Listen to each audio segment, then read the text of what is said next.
Okey guys, hari ni kita ada seorang tetamu. Dengar kata dia ni owner event. Dia ni memang famous lah. Kalau dia buka event kat mana-mana, confirm ramai guys. Kita tak sabar nak jumpa dia ni. Assalamualaikum.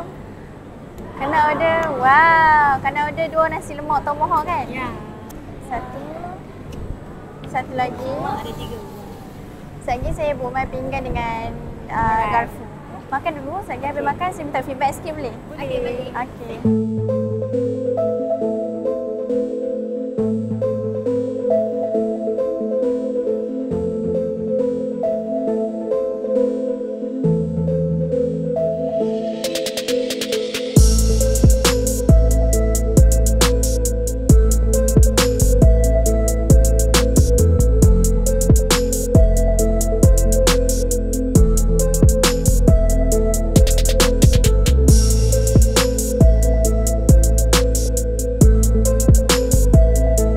Tomahawk kami ni masuk event Kak Nak. Boleh pijau tak? Wah, tolong sat komen. Kalau tanya Kak Nak, Kak Nak nak? Kalau hampa nak tak? Pak Mak Western bawa nasi lemak dengan tomahawk ni dekat event Fantastic Food Fest by Kak Nak. Nak? Assalamualaikum. Macam mana nasi lemak tomahawk? Ini first time saya makan nasi lemak. Hari tu nak ambil selalu habis. Saya ni penggemar jenis daging macam ni lah. So far pendapat awal untuk nasi lemak dengan tomahawk ni dia macam pelik. Macam nasi lemak makan tomahawk macam boleh ke? Tapi sebenarnya aku kena try tau. Makan nasi lemak yang berlemak-lemak makan dengan daging sebenarnya combination yang sangat best.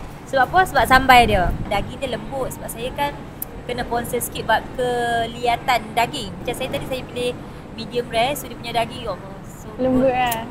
Nak tak? Gigit palsu dia. Betul-betul saya gigi basuh. That's why saya memang teliti sikit bab daging liat tak liat. Tapi untuk portion ni macam 3 nasi kalau asal boleh makan 3 ke 4 orang boleh makan. Betul? Dan daging dia lepas makan nasi boleh santai-santai. Dia punya lemak tu tolonglah kikir. Boleh kata-kata. Lemak dia apa? Kak Nak rasa berbaloi ke tak harga tu? Baik Kak Nak berbaloi sebab Kak Nak pernah makan yang mahal lagi. Pasal sama je harga yang berpatutan lah. Untuk rate, berapa nak bagi per 10? 9.5 per 10. Kak Nak, satu lagi last soalan.